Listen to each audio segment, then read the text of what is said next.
Hey folks, we're just about ready to go.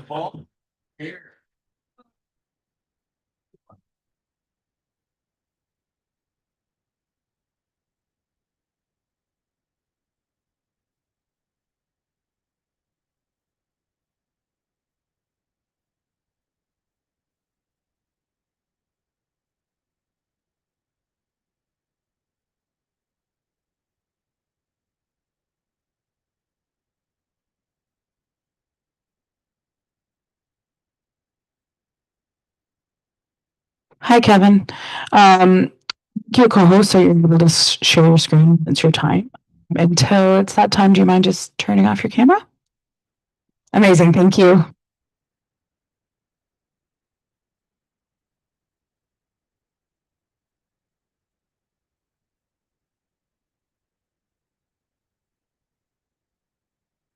Okay, so I'd like to call this regular meeting of the Council of the Corporation of the Municipality of Kincardine to order at 5 o'clock on August 27, 2025 in the Council Chambers at the Municipal Administration Center. Roll call, Deputy Mayor Clark. Present. Councillor Blackwell. Present. Councillor Kavanaugh. Present. Councillor Hinchberger. Present. Councillor Pranger. Councillor Steinoff Gray. Present. Councillor Stewart. Present. Councillor Williams. And I'd like to acknowledge a few public members and our staff that are present in the chambers as well. So I'd like to acknowledge that we're meeting on the traditional lands and treaty territory of the Saugeen Ojibwe Nation, which includes the Chippewas of Nawash Unceded First Nation, the Chippewas of Saugeen First Nation, and their ancestors were the first to live on this land and be sustained by it. And I was thinking when the weather changed just the last couple of days ago, you always know when it gets to September because it's way too much condensation on your car windows and cold when you walk on the grass with your feet and your bare feet. And it's also when all the stuff from the garden start to be harvested. You know, some things have been off, but it's corn, it's beets, it's carrots, it's stuff like that. And the understanding is that we were introduced to corn by the Native Americans, likely the indigenous tribes from Canada as well. So this time of year, when we enjoy the fruits of our garden, it's the opportunity to say, well, we might grow it, but we didn't invent it. It's been here for a long time, long before we were. So we are dedicated to continue learning and acknowledging Indigenous history and culture and how it affects us as well.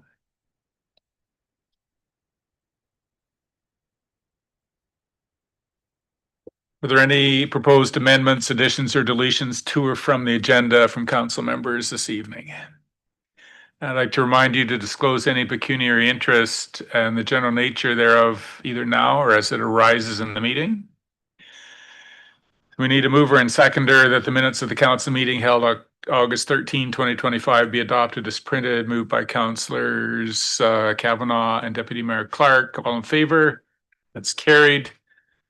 All right, we move on to our staff reports, the municipal accommodation tax and the short-term rental accommodation licensing. So we are going to receive the reports first.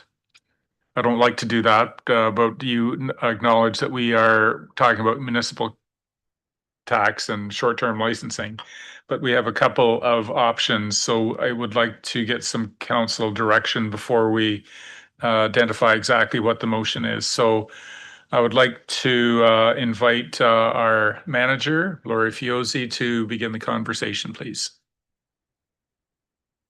Great, through you, Mayor Craig.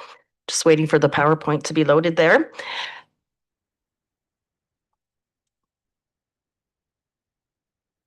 Great.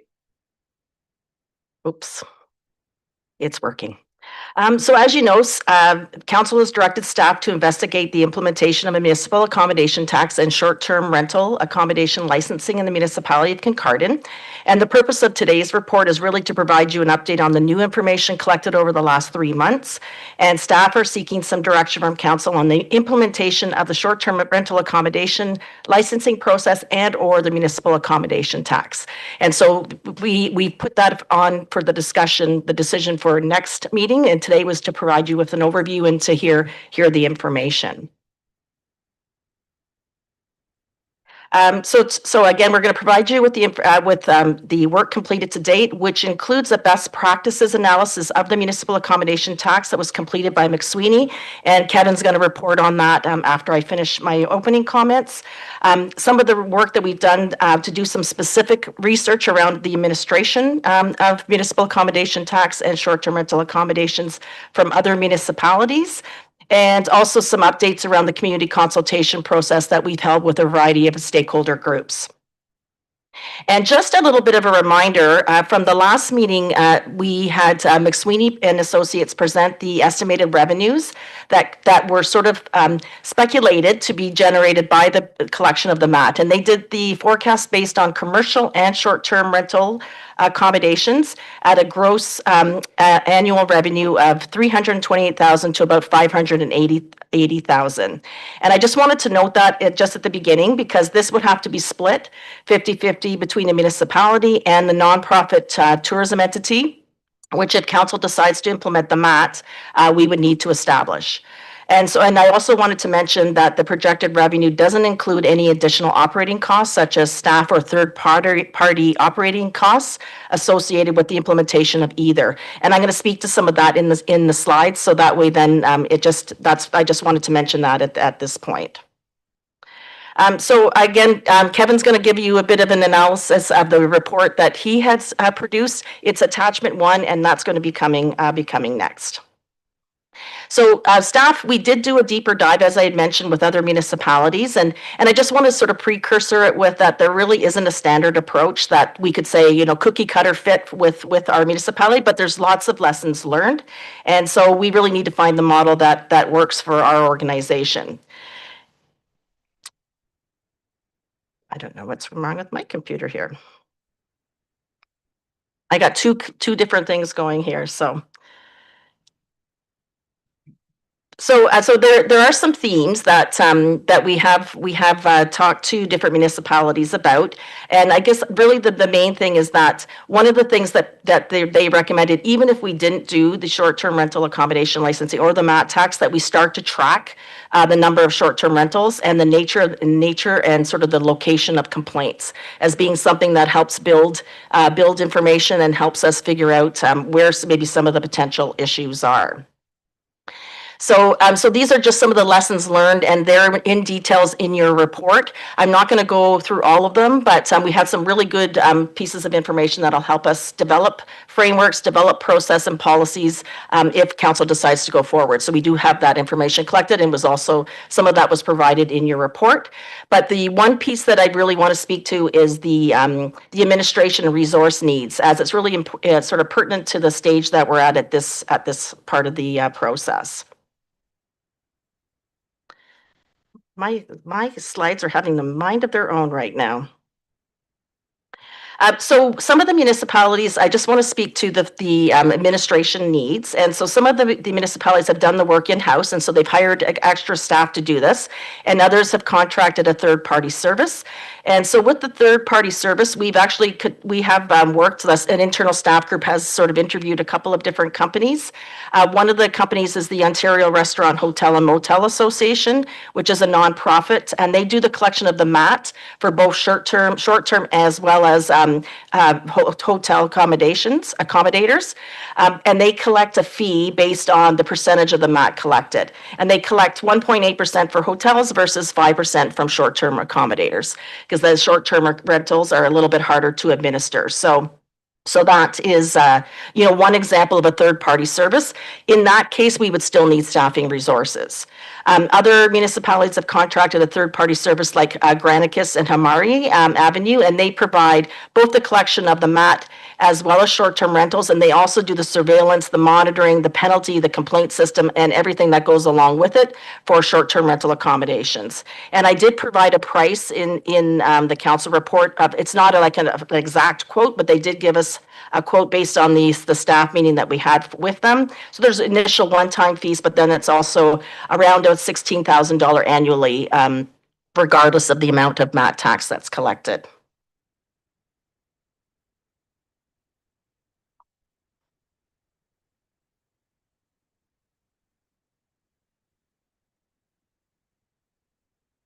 So I did mention that even with the full suite of services from Granicus or Hamari, we still would need to have some staff time allocated for financial oversight. And that comes from everything from planning, the CBO, fire services, the clerk, communications, promotions, bylaw coordination. And so really, those resources we would spell out if council decides to proceed within the next report that we provide council with that update. And another component of the work we've completed over the last 3 months is what I mentioned. We gathered public input to really understand the potential impacts, both positive and negative, of both short-term rental licensing as well as the MAT. And I just want to note when measuring community sentiment, because this question has come up from council in the past, the goal really isn't to gather as many surveys responses as possible. Like we're not doing like a referendum and getting, the highest response rate possible. It's really to ensure that the responses reflect the diversity of voices in our community. And a smaller but representative sample can provide sort of some insight than a large sample dominated by one group. And so that's kind of how we're looking at the public engagement around here. And I just wanted to give you, for example, a minimum response rate, 100 plus. You'll start to see themes kind of emerge as we've done this type of research. 30 to 400 is a solid response rate, and then excellent is 500 plus, where we can really kind of see, where things are happening, and especially if it's segmented, if the audience has been segmented. And you can see representation there. And so that is one thing that, just to give you a bit of an overview of our survey participants, that this is, again, the online survey that we conducted. We had a good representation from our community, 84% being residents, 12% being seasonal property owners, 10% business owners. We had visitors, a smaller number, and then one hotel owner identified through the survey. And that's not the public engagement in the open houses that we did. For the open houses and the public engagement sessions, we did do specific outreach to gather their perspectives. And we had hotel owners, short-term rental accommodators, businesses, realtors, sports associations, special event organizers, and I would say the large special event organizers.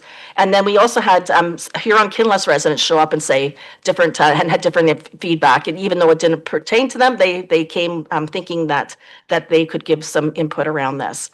And then also a developer.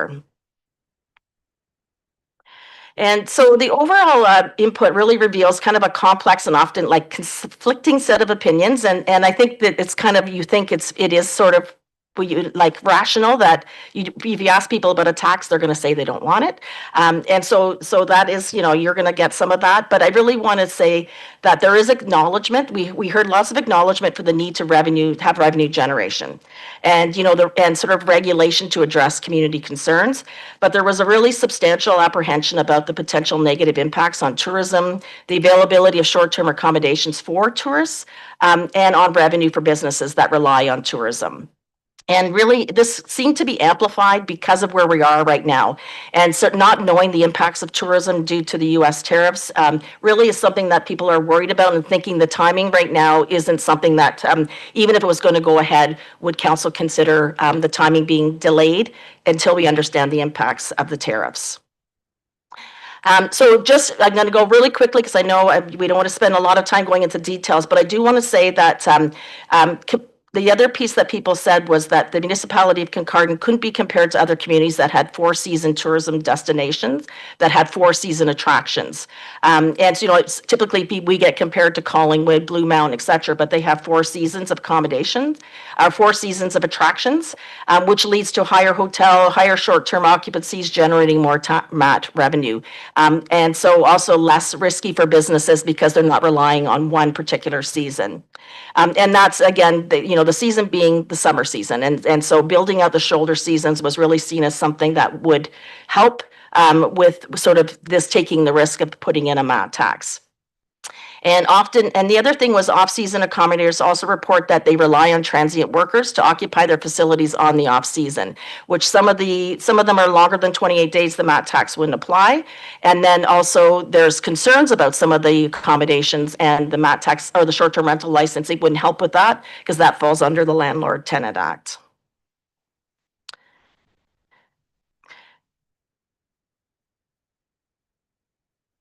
So I just want to say the awareness, as we did the consultations, the awareness around the MAT was pretty high. 67% were saying they were familiar with it prior to the survey, prior to some of the open houses. There was some confusion though, and so that was really the advantage of doing the open houses, of how the two fit together. And when asked about implementing the MAT tax in particular, 30% supported the idea, 52% were opposed, and 11% were unsure. And then when it comes to short-term rentals, there was a strong negative to negative impact on housing availability, it was believed. And then 61% were aware of short-term rentals in their neighborhood, but a majority had not experienced disruptions from short-term rentals. So just looking at it from a complaint point of view, it wasn't high, at least from what we heard from folks. So the support for regulating licenses was short-term rentals was about 47%. So, and then 41% as opposed, so kind of pretty even. And then when presented with options for managing short-term rentals, 51% believe we should just keep the status quo and enforce our current bylaws to deal with the issues. And then, so in the report, we've also identified next steps. So we have collected some input, the input's there for your review. We have talked about and developed some next steps should council wish us to go forward. In particular, for the short-term rental accommodations, the work would be in the fall for developing a draft bylaw, developing the structure, which includes process fees, accountability, et cetera. And then short-term permit applications we anticipate would be for January 2026. So a lot of communication, et cetera, to get everybody on board and understanding that that's something that would need to happen. And then if we go ahead with the MAT tax, then the next steps for that would be developing, sort of identifying potential uses of the MAT revenue, developing a draft bylaw, identifying organizational costs, and the potential governance structures. And I had mentioned that around the destination management organization, establishing that nonprofit tourism entity, and developing the tourism strategy. And that would be next year's type of work, a little bit in the late fall, but mostly next year's work. So that's just a little bit of overview of the work completed to date. There's a lot of details in the report and a lot of attachments around that. I have Kevin McPhillips on the line, and he's going to speak to the best practices review of the MAT.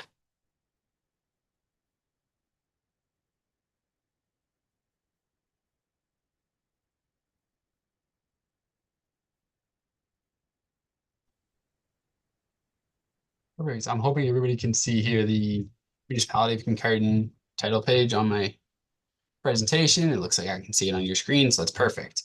So thank you all for having me here. As I mentioned, I'm going to be speaking through best practices, though we came into it with the expectation the title was going to be best practices. We do want to note it's mostly common practices, and it's an important distinction because every municipality is different. There are things that are common across different municipalities, but to say that one practice is definitely better, or at least would be better for the municipality of Kincardine, is a bit of a misnomer. And so it's really common practices that can be applied to Kincardine if they fit.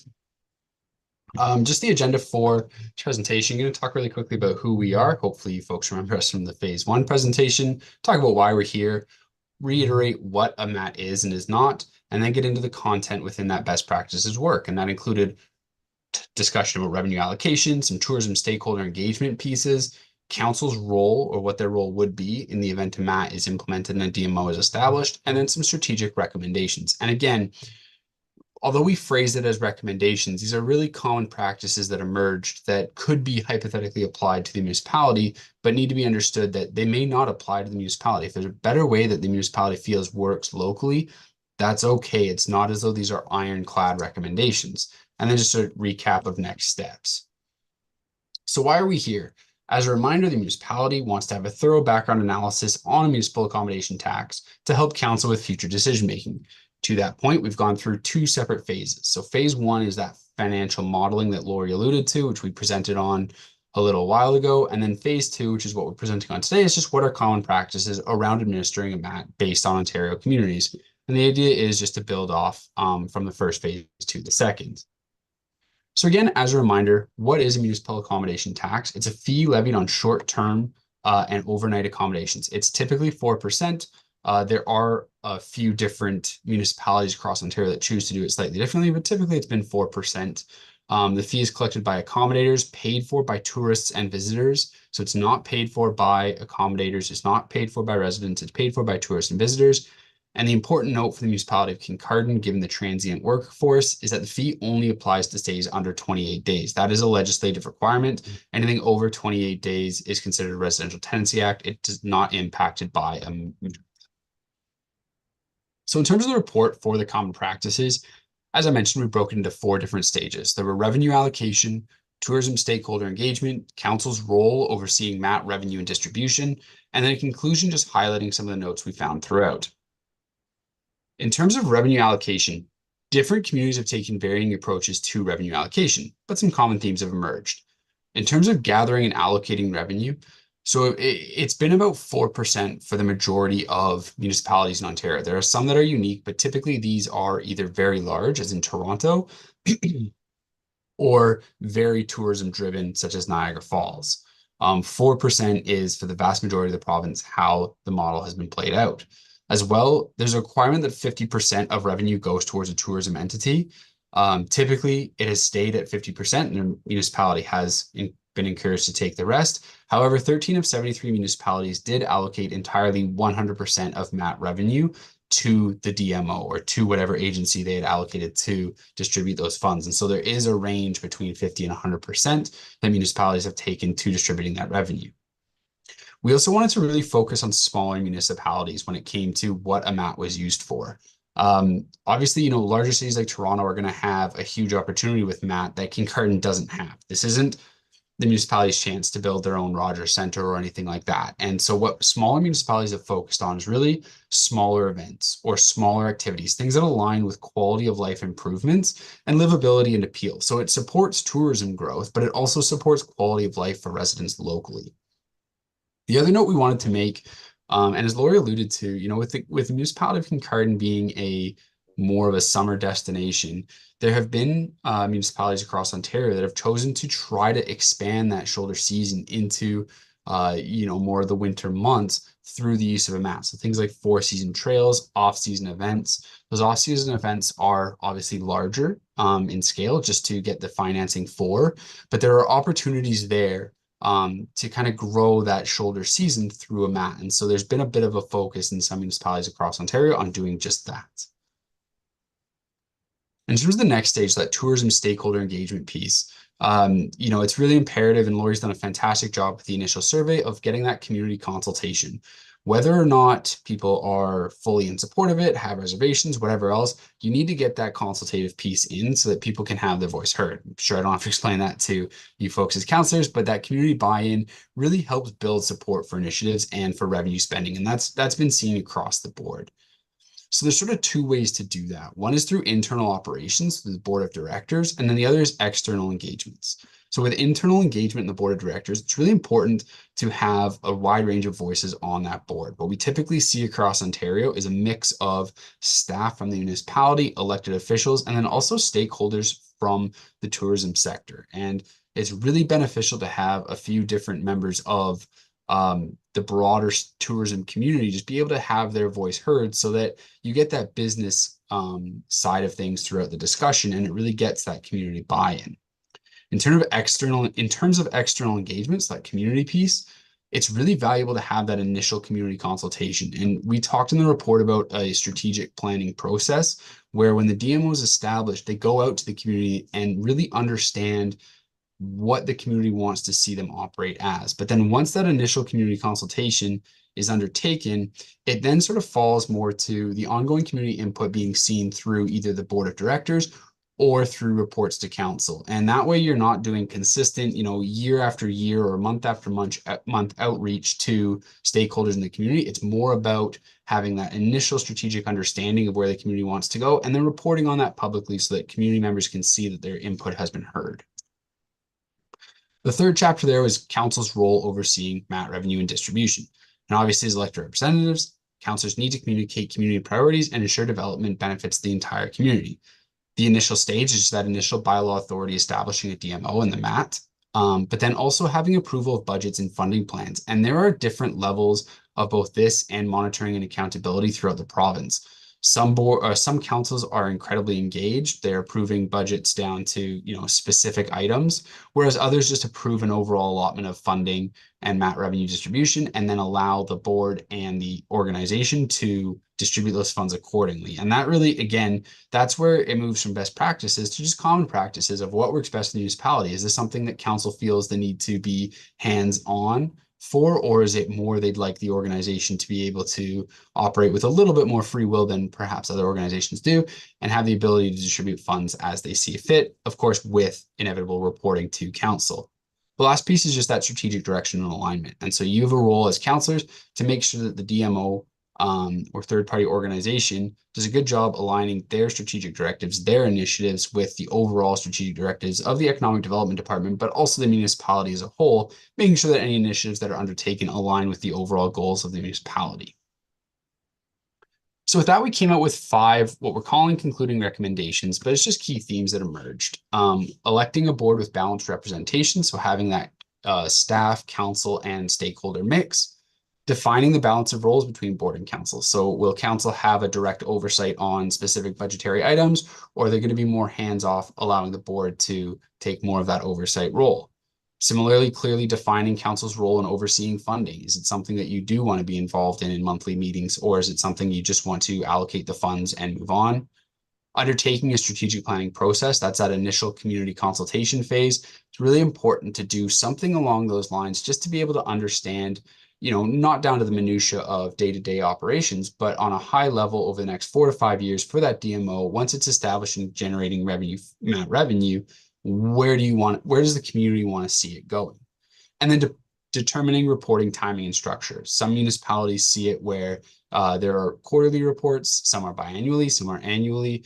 Again, it comes down to what works best for the municipality of Kincardine, how hands-on the council wants to be to have that DMO reporting back to council. And so we just saw a variety of options. We tried to lay them out as best we could so that if this does move forward and a DMO is established, the municipality can decide what works best for you folks.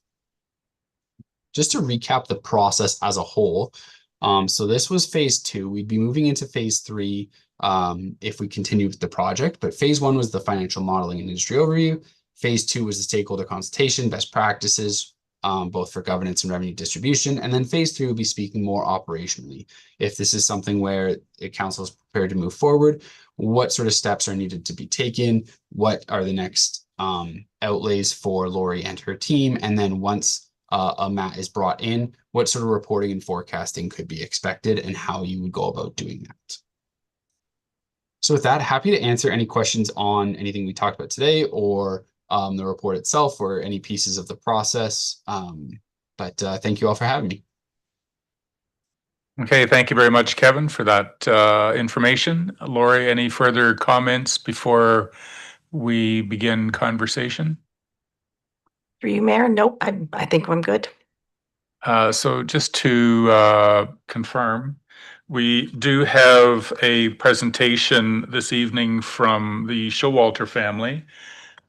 The way it's indicated here, it's following the vote, but I think it'd make a lot more sense if we have the conversation prior to the conversation that we'll hear, like kind of this is one side of the presentation, this is another option in the presentation, as that was the intent of staff to provide that at this point.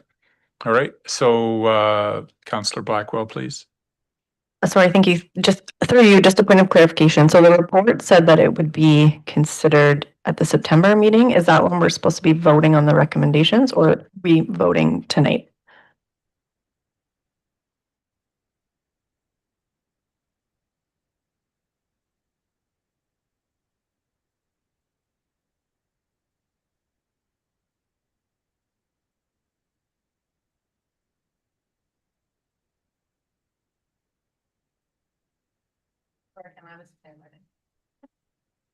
Good report lately. Yep, okay, so so is this only for information? Do we need a recommendation from? Help me out in this, because I read the report, but when I get my notes, I go by these, so just help me out a bit on that. So the intent is to bring information to council for them to consider. So staff report, the presentation from McSweeney form part of the information on to which you can form your decision and form the conversation that will go into the decision making. There is a delegation this evening. It's possible we will also receive further delegation requests prior to, and those would be heard at the beginning of the next council meeting. And that can further inform a decision if council chooses to make one on September the 10th. But the idea was, this is a lot of information. There's a lot to consider. There's a lot of public feedback that has already been collected. You may hear more after this presentation that you've heard as the public hears it. So the idea is, listen to this presentation this evening, listen to the delegation. You may hear further conversations, and then on the 10th, that's when we were hoping the further decision onto what the next steps will be would occur. Okay, Councillor Hinchberger, please. Thank you, through your mayor. I do have questions for McSweeney, though. Yeah, there will be opportunity to hear. Would you, I was wondering about that. If it's only for information and questions, how be we afford opportunity or time for questions while they're still fresh in our mind from Kevin regarding his presentation. We'll hear the Showalters, and then if there's other questions. So go ahead with your question, Okay. Kevin, please. Thank you, through your mayor. Kevin, if I go back to the previous time when we discussed this, and there was an economic analysis report, I feel that at a high level, the economic analysis that looked at all the other municipalities that implemented MAT, that the impacts on tourism and the economies were largely negligible. I feel that maybe I'll stop there and ask: is that a correct high level conclusion on my part? Sorry, do you mind clarifying? So, yeah, do you mind clarifying what you mean by like negligible with the other communities? I think that there were, I don't have it right in front of me, but I think there were a number of things that were evaluated, and it was like, you know, up one, down one sort of like thing there. And my takeaway from that, and part of the reason why I probably at the time voted to go forward with the process of evaluating a municipal accommodation tax, was that the economic analysis from other municipalities was showing that I think at a 4% rate, that the impacts on the tourism driven economy weren't significantly negative. I just wanted, like, before I go to my second part, is that correct? So we didn't look at financial modeling in other municipalities. One of the things that we did do was look at elasticity. So that's elasticity means the more something, the more expensive something is, the less people are going to buy it. There are relative amounts of elasticity. Something like food is inelastic in that you can charge more, people still have to buy food. So we found, and through Statistics Canada, it suggested that there's not a ton of elasticity with this. So essentially what I'm saying is, if you increase by 4%, the net decrease in accommodations is less than 4%. So there's not a huge impact in the numbers that we looked at. I don't want that to suggest, you know, definitively there won't be a huge impact or anything like that. But the numbers that we looked at said or suggested that there wouldn't be a huge impact overall in the economic outlook. Okay, and the second question, if I may, and it might be answerable by Kevin or Lori. Are you aware of any municipalities that opted to implement a municipal accommodation tax that at a later date opted to backtrack and discontinue it? Steal my question. That's something that actually came up at the last one as well. It's a great question. We haven't seen that. I don't want to say definitively I can guarantee nobody has. I haven't heard of it. I suspect it would be big news, so I'm fairly confident that hasn't happened, though that should be cautioned with the note that this is relatively new. And when something like this gets rolling, it's unlikely it would be reversed, 2 years from now. I don't think that a 4% tax would have such a substantial impact that you'd notice it right away, to the point where you would undo it immediately because of such a heinous turnaround in your tourism outlook. So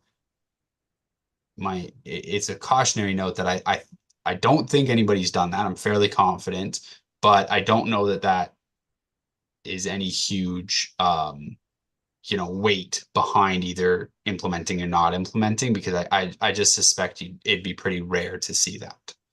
Thank you. Deputy Mayor Clark, please. Thank you, Mayor, through you. Thank you for the presentation. Just to pick up perhaps on your last point, perhaps some of the thoughts that I've had around this, and I don't know if you can perhaps shed some light, is that this is fairly new. The legislation came in 2017. There were 2 years in which there was COVID. Really, when we talk about Ontario, the research on accommodation tax is mainly from Europe and the US, which has a very different structure than we have here. So I have concerns about us not really knowing the impact.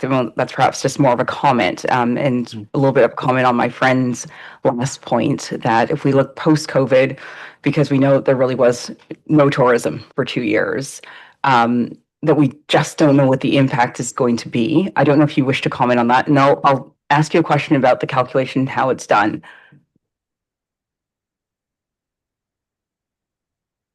I'm hesitant to respond because we are impartial in this, and so I don't want to throw a bias behind anything. I think you're right. The analysis on Matt's impact, whether it's the elasticity or anything else, is more academic in Canada than it is based on a lengthy history like it is in Europe and the US. And that's what we've tried to make note of, which is why it's common practices rather than best practices, in that there isn't really anything where it's like, this is clearly the golden ticket, you need to do this.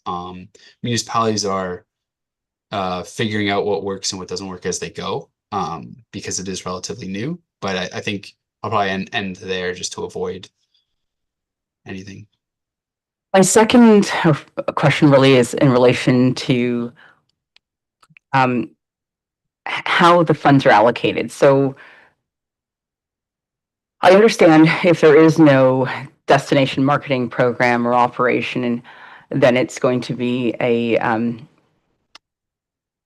tourism entity that is acceptable under the legislation. That's a straight 50%, if I'm correct. But isn't and perhaps just my review of the legislation, isn't when we look at a destination marketing program, isn't the calculation, doesn't that differ at that stage when we talk about the previous fiscal year and ensuring that they receive at least that amount? Am I correct in my understanding?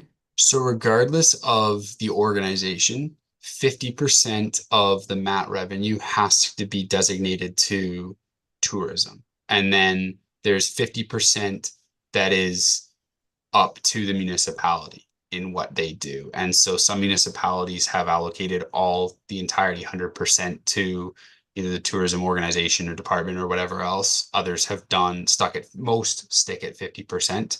I think it's rather enticing to see 50% that you have a little bit more flexibility with.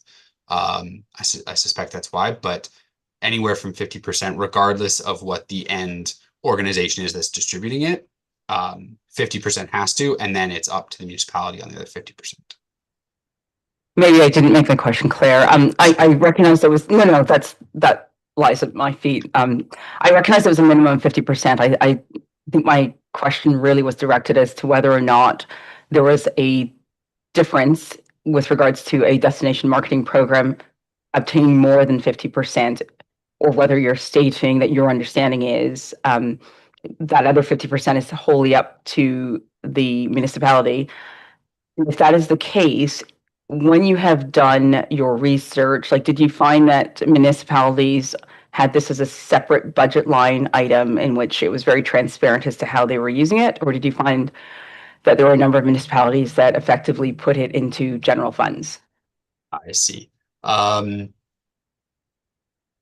there's a few different things there. So this is one where the number is so small. The number of municipalities that are specifically allocating it in certain ways is so small that I'd be hesitant in an academic sense to say this is what a majority choose to do or anything like that, 'cause it's pretty small numbers. But what we noticed in our research more often than not, and I don't have percentages on this, but I would say more often than not, municipalities were pretty clear about what they did. It wasn't, so again, let's just assume you go 50-50.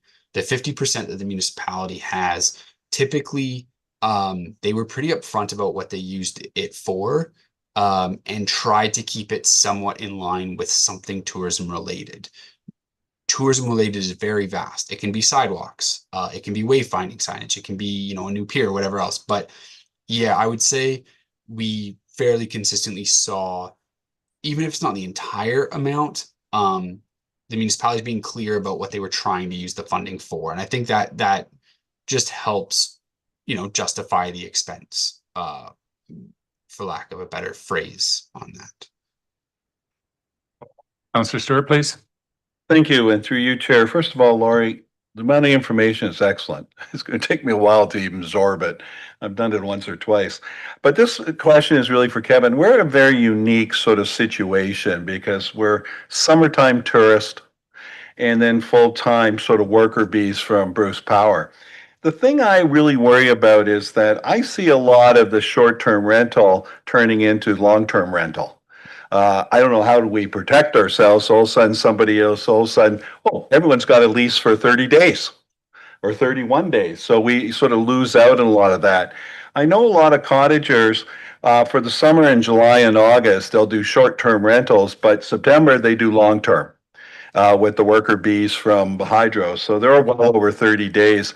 And I don't know how, and I'm not expecting an answer. I'm just sort of explaining that I could see a lot of that flipping very quickly, that everyone all of a sudden has 30-day rentals and they avoid the short-term sort of tax that we're planning to do. But you never know. We still have a couple more weeks to research it. Thank you. Oh, Councillor Inchberger, please. Thank you. Through you, Mayor, if I may. There's one thing that has been brought up both in Laurie's staff report and elsewhere is the impact of the change in our trade relationship with the United States and the economy as a large. I guess my question is, like right now, the timeline we were on would be implement the short-term rental accommodation licensing January 1, 2026, and the municipal accommodation tax a year later, which to me provides some opportunity, whether to get some data, whether it's in order to evaluate whether there has been a broad effect of that at all, and what it has been. Like, for instance, there's number of municipalities that have implemented municipal accommodation taxes. By the time we got to the middle of next year as a last check before a decision to go ahead with it, would there be data available from them to actually, that you could indirectly evaluate this concern that's been raised?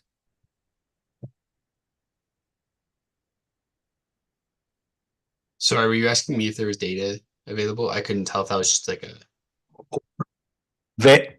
readily available now, whether some have already, would have the data and their reporting relationship is such that you could be able to see trends. And then by, say, July 1st, 2026, would the situation be even better to allow a chance to answer that question? So the data is something we've really, the US Canada data is something we've really struggled with in a number of different reports we've been working on, especially forward-looking reports. I think there's two big challenges. One is when it comes to available tourism data, a lot of it's at a national level or at a tourism hotspot level. And so, especially going to the US, there's been a lot of data on how Canadian trips have decreased substantially to airports in the United States. That's not something that's going to show up locally in the municipality of Kincardine because you don't have airlines flying in. And so local hotel operators may have occupancy rate data. Now you have to ask them for it, and that can be a little bit difficult to get just because of understandable private data concerns for businesses. But you run into a lot of other challenges where you don't know whether or not that occupancy in a 1-year situation is due to, a poor summer weather or whatever else. So it would be really hard to pull out local data for the municipality with any degree of certainty when it came to that trend. The other challenge that we're seeing, and I think that the bigger potential issue is we really have no idea what's going to happen over the next 10 years, but also like the next 2, 3, 4, 5 years.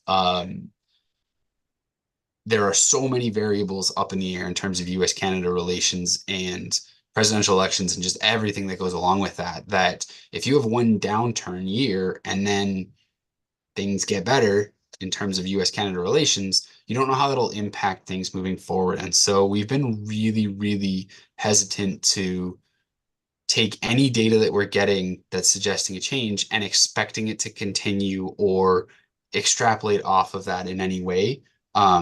I'm really cautious when it comes to numbers like that because I think we can get a little bit over optimistic about our ability to project those things out.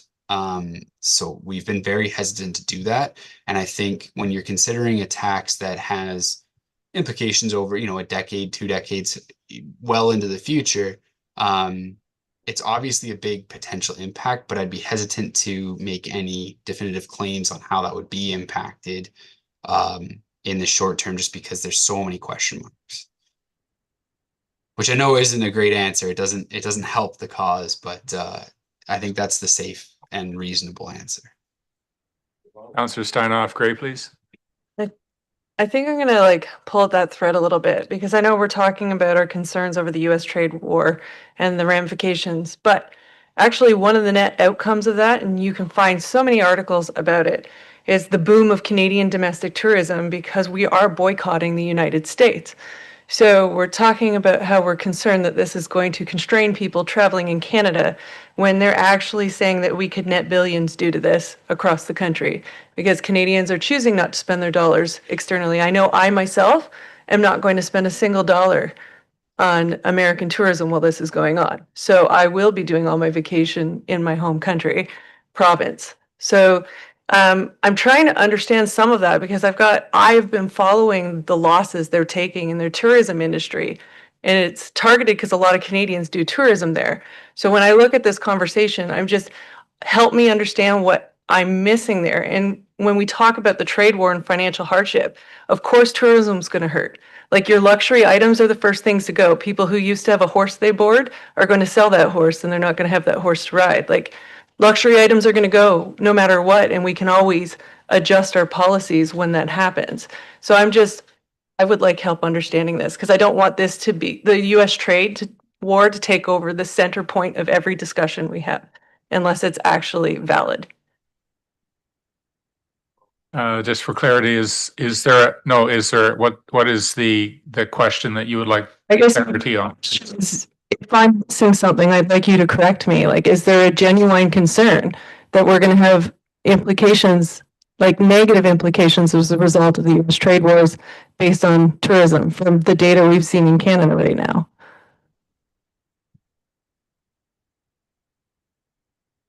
Sorry, is that to me? Kevin, that's your turn now. Sorry, I still haven't gotten used to virtual meetings. I apologize. There's lots of layers to it. The potential downside argument is exactly what you said, that you're not going to spend $1 in the States, and the States has 10 times the population. If they see what's happening and decide I'm not spending $1 in Canada, there are significant implications for that. The flip side of that is a question of, the municipality of Kincardine, as people noted throughout the survey and everything else, is more of a smaller tourism destination. There are questions of how much that would affect Toronto tourism or Vancouver tourism versus municipality of Kincardine tourism, where you may see an uptake in locals wanting to visit Ontario. And that's getting back to sort of what I was saying, where we really don't know the long-term and short-term implications of any of that. And so there is a real worry that things like the negative impact of a trade war could significantly decrease overall earnings for Canadians, let alone the tourism sector. But if Canadians feel that heat and are losing jobs, then there's less travel, whether locally or abroad. There are spin-off things that could have an impact, but we really don't know what they are. And I think anybody suggesting with any certainty that there are definitive negatives or like this is the greatest positive or anything like that, it's just really up in the air right now. And so I would argue uncertainty reigns more than either certain positive or certain negative. Our manager, Laurie Fiosi, then I'll come back to you, Councillor. Through you, Mayor Craig, I wanted to respond to the tracking piece and just sort of understanding the climate.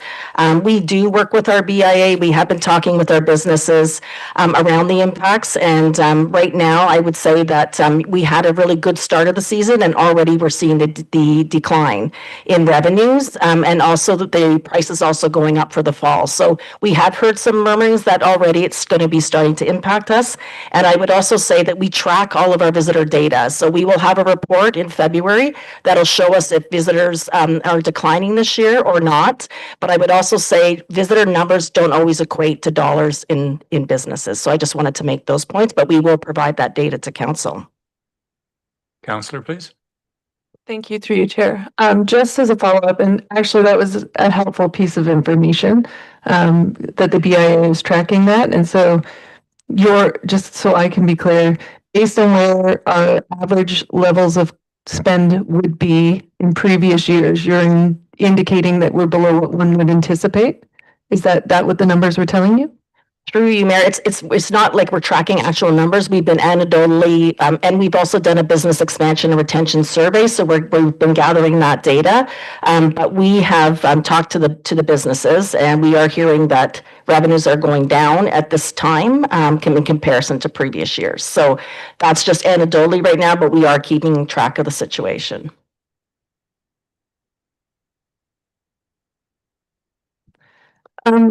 I do have a follow-up because you mentioned like we're a smaller community. I guess my other question, where I was going with this, it's probably not a fair question to ask you. I was going to actually ask if you knew the composition of American visitors, because I'd never thought about the net adverse effect of a large visiting friend.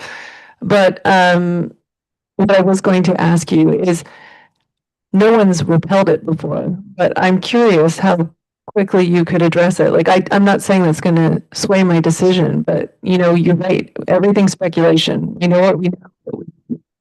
And based on the fact that it is speculative in nature, regardless of what decision we make, I'm curious what the process is if we do find ourselves into a situation similar to like COVID's.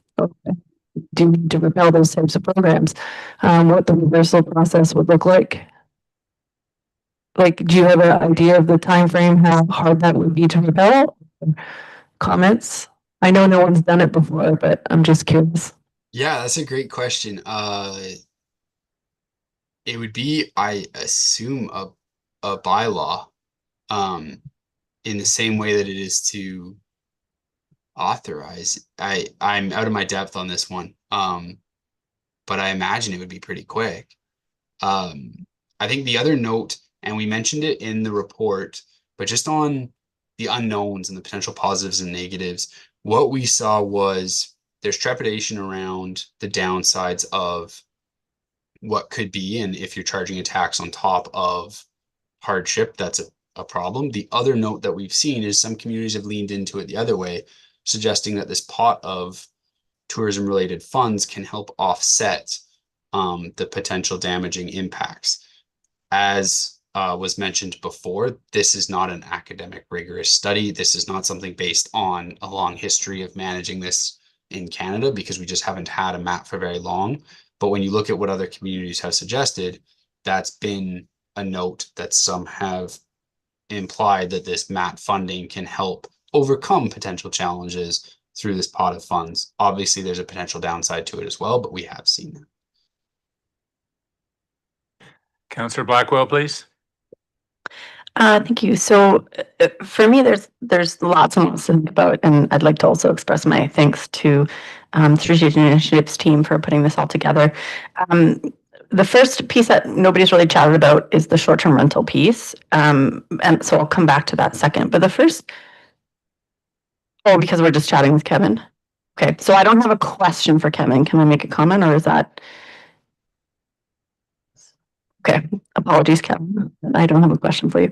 No worries. I guess part of my, actually, that's not true. I do have a question for you. Aha. My first question would be, one of the things that I've done in trying to look around at this is it seems like there's reports across the province of municipalities considering this. So I think there's only 50 that have adopted it. Do you have a sense of how many are now considering it or are in the process of implementing it? At some point in that phase? That's a great question. I do not have that.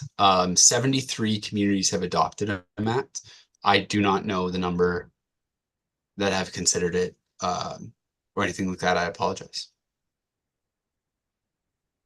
No, thank you. I think one of the things for me is when we kind of look at the linear growth of who's adopting it, it's really ramped up in the past 2 or 3 years. Yes. The piece, one of the pieces for me was thinking about it isn't necessarily pros and cons of MAT in and of itself. It's a little bit about tourism is a non-mandated service that we have in the past funded, recognizing its benefit to the broad community. And so last year, the tourism operating budget in our draft budget was $316,000. Part of the question for me is, I have heard a lot, we need to invest more in our beaches. We need to invest more in the things that draw tourism. We need more events. Part of the question for me is, what are the different ways to pay for that, if that's something we're interested in doing? And so one of those is increasing the budget line item on the tax base, which if you kind of look at households would be like roughly $40 already per person, or looking for alternative revenue sources, of which when you kind of compare them, to me, the MAT is the significantly higher ceiling compared to any other potential. And so I think the bigger piece, the bigger question for me is, are we looking to increase our tourism spend? And if we are, then are we looking to put it on the tax base, or are we looking for alternative revenue generation? If we're not looking to increase the tourism spend at all and do nothing to support that, that's another option that's available to us, I would guess. We're not obligated to do marketing, we're not obligated to do billboards, we're not obligated to run events. I think they're beneficial for the community. When you look at the things that are listed under tourism, they're not inherently tourism only. They're like Canada Day event, mass bands, decorations, drift and cruise night. A lot of the things that we do that also draw on tourism. But I think there's also a piece that we all need to think about in the next 2 weeks is, do we want to continue investing or invest further in this area? And if so, what are our different options of how we're going to do that? All right, so I'd like to welcome Dan, Jenny, and Matt.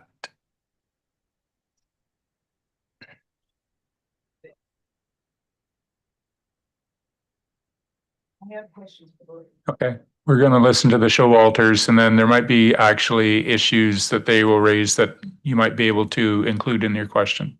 I haven't, we'll come back. Okay, promise. I'd like to welcome Dan and Jenny and Matt Showalter, who are going to speak regarding the MAT and the implications on their business. Dan, welcome, please.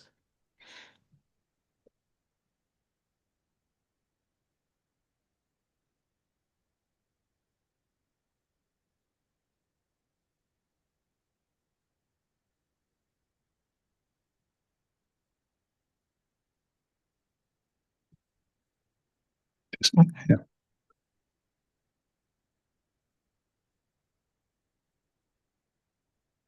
Afternoon. I'm Dan Showalter. Our family has in at the harbor. And I'm here to speak regarding the impacts of the VAT on our business.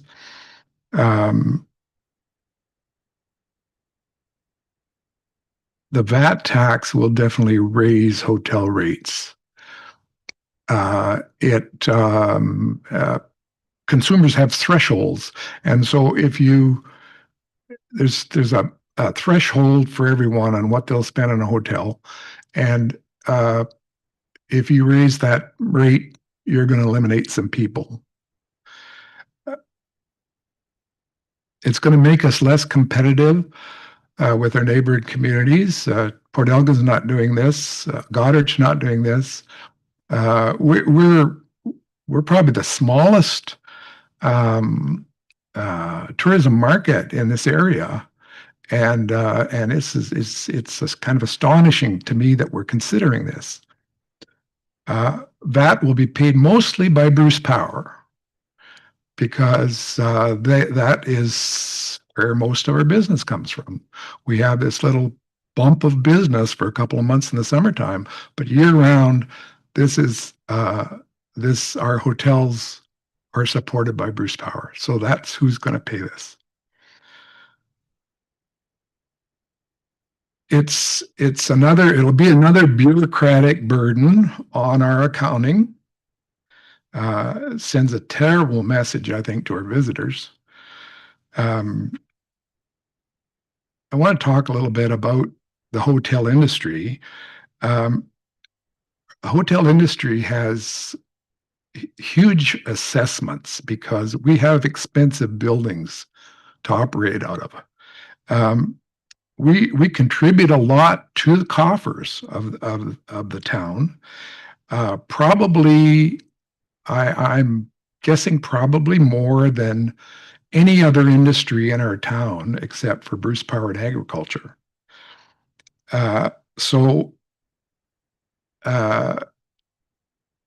If you just looked at our industry, there's a lot of money there coming out of our industry already into town coffers. We don't ask for a whole lot.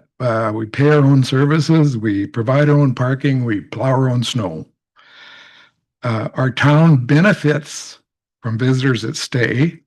All of our restaurants, downtown shops, our garages, our gas stations, our grocery stores, golf courses, banks, they all benefit from the people that visit here. And yet the hotels which are attracting the visitors are the target. I've even had people buy homes when they're here, or cottages, and people buy cars. So the whole town benefits from that. As residents, we enjoy the services we have, the variety and the quality. We enjoy those 10 months of the year, but some of them are here because of that 2 months of tourism business. Tourism gives our like I hear comments about, I work for Bruce Power, what does tourism do for me? Well, maybe your kid has a summer job. Maybe they have a career opportunity to stay in the community. the other little note that I like to plug, which seems to not have a lot of impact, but I gotta say it anyway, is that all of the money that hotels bring in is new money. It's not circulated money in the town. It comes from somewhere else. You can almost compare us to a manufacturing business because the money that comes in is all from somewhere else. That's kind of the end of it. I just want to finish in saying, in paraphrasing a former prime minister of ours that said, for a smart guy, Donald, this is a real dumb idea. Thank you, Dan. Any questions, particularly to Mr. Showalter? Councillor Stewart, please. Thank you, and through you, Chair, thank you very much for your presentation. You run a very good business, you and your family too, so thank you. Just want to ask you, I'm sort of on that theory too, that, we have 2 months of short-term and then we have long-term. Do you have accommodation for long-term residents? Like, do you have people that stay there month after month after month? Not at the hotel. Okay, thank you. Councillor Blackwell, please. Thank you. Through you. This may not be a question that can be answered by the hotel operator, but I'm wondering, kind of given some of the comments around seasonality, is a MAP tax something you can do at a targeted time, or is it something that has to be done year round? Laurie or perhaps Kevin can address that question. Through you, Mayor, I don't know that, and that's something we could find out.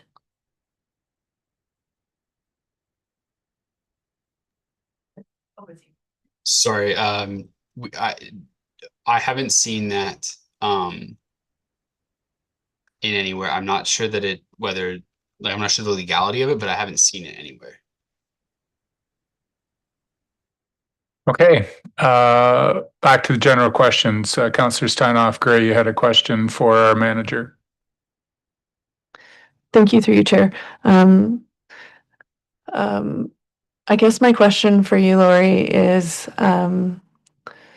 one of the things that when we talked about the bylaw, right, when we were looking at redoing our bylaw, I had asked about how we deal with short-term accommodations and the inputs to neighborhoods, because I've had a lot of my constituents reach out to me about the issues they're having with fireworks every weekend in their backyard, the limitations of a 1 garbage bag in the garbage. I read all the comments. I understand that there was a certain percentage that had those impacts that were identified, but I'm sure there's people that are having those ramifications that are not necessarily identifying. So, I wasn't actually looking at this as a tax program so much as how do we make sure that we have good neighbors and that people don't have to move because of some of the things they're having to deal with. And I know that that's why Tiny implemented it. It had nothing to do, from my understanding, of a tax grab. It had everything to do with protecting the existing neighborhoods from those types of situations. So, from my perspective, when we had the bylaw discussion, I thought I heard it loud and clear that without a short-term rental accommodation program, I could not regulate through the bylaw. So I'd like to understand that those two are still one and the same, because, the discussion, where my head's at is how do I ensure that we don't have 20 on the same street so that the people that actually live there all year round aren't having to move from their homes because they're suddenly in a short-term rental situation, because that was one of the comments actually in the feedback that we had. I read all 36 pages, and there was actually someone who sold their home because of the issues they were having. And that to me just doesn't seem right, that someone has to pick up and move. So, I'm just trying to understand how you control that, because we have information for, boarding houses, bed and breakfast, but for whatever reason, when we had those bylaw discussions, I was told this is the first piece. So I'm just trying to understand how we consider without considering what we're talking about right now. I don't know how we get there otherwise. Through you, Mayor Craig, a couple of pieces. The council can decide to put in short-term rental licensing without putting in a MAT. It's just if you're considering a MAT, they say you should consider short-term rental at the same time, which is why we're putting it together. Short-term rental licensing is for a very different purpose than the MAT. It's more for safety, for regulation, for complaints. And I would suggest right now, we deal with that through our bylaws, through noise and way, all of our bylaws. That's how we deal with it right now. But in a bylaw for short-term rental, we could put in stipulations around specific neighborhoods that they could go in, limits. Is it something that you want it to be a person that lives there, that you can only rent out your house that way? Like, there's all kinds of things that could be put into a bylaw. And right now we don't have that. So we don't have a bylaw that specifies that. It's more general for the general population. And yeah, definitely, you can have short-term rental people come in who are visitors who do cause those problems. You can also have neighbors who cause the same problems. Councillor Stanoff, Gray, please. As a follow-up, I'm not sure if you have access, maybe it's a question for our CAO, but with the increased number of short-term accommodations, having seen the complaints about bylaw, and even some people who are saying they've got complaints, but it's not a short-term accommodation, has there been an increase or an uptake in the number of bylaw complaints? Because having the licensing program, I'm assuming, might help us deal with the fact that we have increased needs because of this situation. There's more bylaw calls. Like, is there anything we can trace back through our bylaws, through the records that we're keeping in data, to show whether some of those calls are tied to those types of residences, like the short-term accommodation list? I'm not sure we could at the moment. We can check and ask with JES. Oh, you want to say something? I guess I would just say yes. Currently our process for bylaw enforcement and the types of bylaws that Lori is speaking about, this is going to be a nuisance bylaw or noise, or someone's breaching a fire restriction, and those are complaint based, and they require somebody to call in and make a complaint. Having a licensing regime where you are going out and inspecting and ensuring accommodations meet a specific set of requirements, and then have the opportunity to remove licensing or permits through that process is far more robust than what it is that we would have in place right now, with respect to the types of issues you're talking about. So yes, we have bylaws that can be used to deal with some of those issues, and maybe the clerk will have some specific information about that, or can, but they are still two different things. It wasn't so much that I thought it was different in that, like, the noise complaints, are they more so associated? Like, I was just trying to see if we could see data that showed that because of the adoption of short-term accommodations, we know we have at least 100. Is there an uptake in is there a parallel or a linkage between the bylaw enforcement requests and the incident of the short-term accommodations? I'm just curious. So it would be a helpful data point if we had it, and if we don't, it's totally acceptable. I just wanted to ask the question.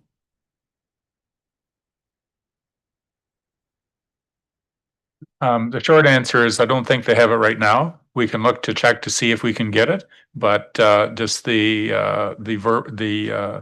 nonverbal communications here saying, not sure about that one right now. It's a good question to raise, though. Councillor Blackwell, please. Thank you. Through you. So as usual, I have a couple things to say. The first one that was interesting to me is I hear over and over and over about paid parking as a potential alternate revenue generation for tourism. And I think what's really interesting is having a conversation with the mayor of Goderich, and he was talking about the raising their parking rate likely to $8 per hour. And so when we're looking at MAT, if Matt was on a $200 hotel room, that would be about $8. So I'm unsure of the sense that it's an extreme undue burden to look at that. But the piece I was going to actually talk a little bit about was the short-term rental piece. And so completely separately from that, I am certainly in favor of looking at short-term rental regulations. That, again, is a rapidly emerging thing that's happening in municipalities across the province. We are called, as a council, we called on the province to implement consistent frameworks across the province. That's also been echoed by the Ontario Hotel and Restaurant Association and many others. In the absence of that, I think there's many reasons why I would look for a cost recovery model for that. Certainly, safety of people renting those accommodations is a concern of mine. The neighborhood around them is a concern. Also, leveling the playing field. I mean, we had someone who has a very thriving business in this community. They're paying a lot of different things that they're subject to a lot of different regulations, and they're running a business. And yet there's people also turning residential properties into businesses, yet not paying commercial property tax, not having to identify it as commercial use. And so based on some of the stuff from the Tax Court of Canada, I guess one of my questions is there an avenue through the short-term rental process to potentially look at, I think this was mentioned by an organization at AMO, that in some cases, short-term rental properties can actually be taxed at the commercial rate if it's being used for commercial purposes. I'm not sure if we can find an answer for that or not. But the other thing I would mention, I think, is in reference to some of what is being mentioned in the feedback is looking at a potentially tiered response. I think one of the things is certainly when you even look at data from Airbnb, they say basically the top 10% of hosts account for 40% of revenue. There's a lot of people that rent out their cottage for 3 weeks over the summer versus someone who's renting a property as an investment property by the night for an entire year. And so we don't know whether there's things like tiered responses in terms of it's a principal residence or traditional B&B where you have a host there. It's something that's done within the summer months, or it's something that's done every night all year. I'm not sure whether that's ever been done or whether that, I know it adds administration, but I also don't know whether it would balance out some of the concerns that people have in terms of what kind of like licensing it might cost. Two questions in there. One was about the commercial tax and the other one, it's a different question. Kevin, do you want to, or Laurie, can you address the first one? Through you, Mayor Craig, commercial tax, that would be something I would want to consult with Roxana on, definitely. And I don't know of that tiered response. I know there have been a lot of discussions around people just renting for a couple of weeks versus if you rent your property and that's what you do kind of thing. But then there's also been comments about people renting it to Bruce Power workers and there being issues. And so how do you put all of those pieces together is a question which we could look at.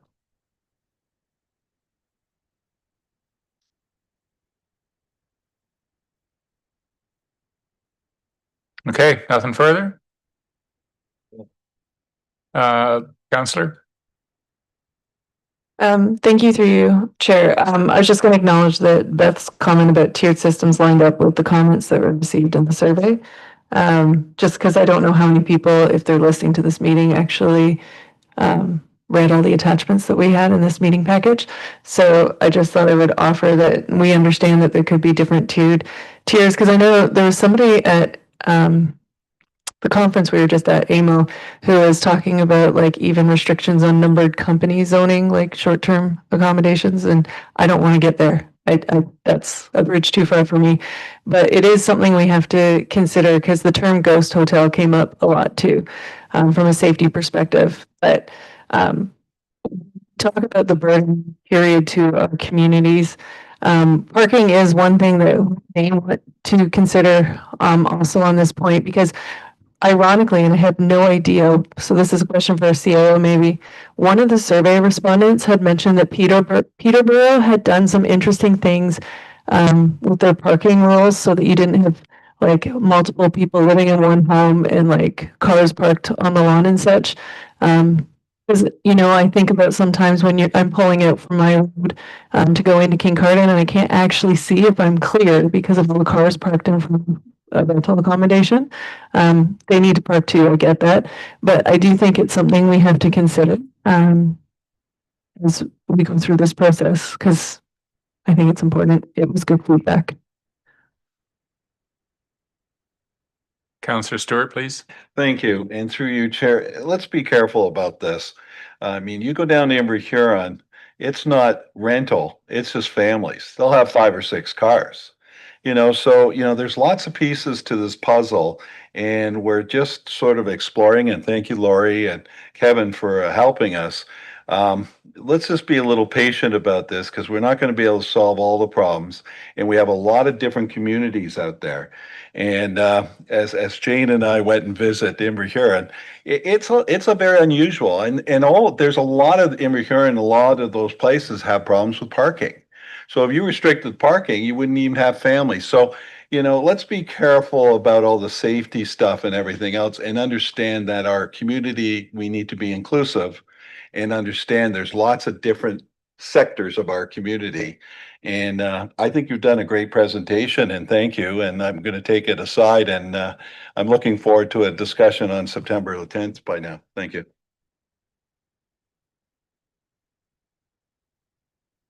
Counselor, please.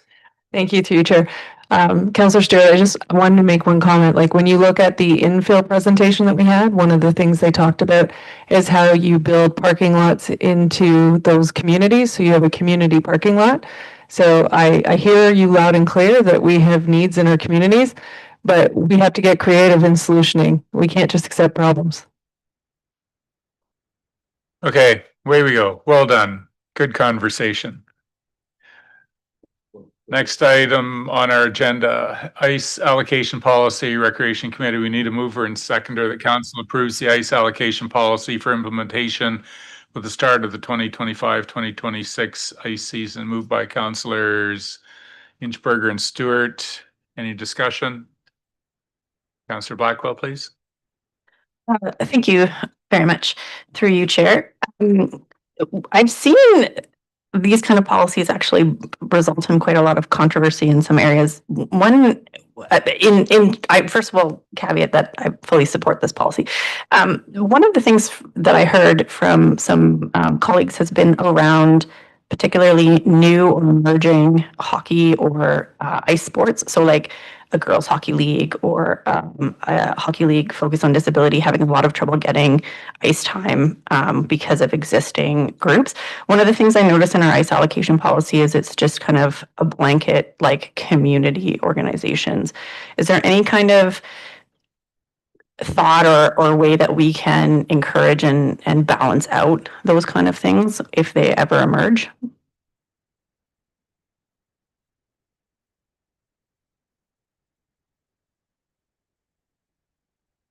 Thank you for the question, and through you, Mr. Mayor.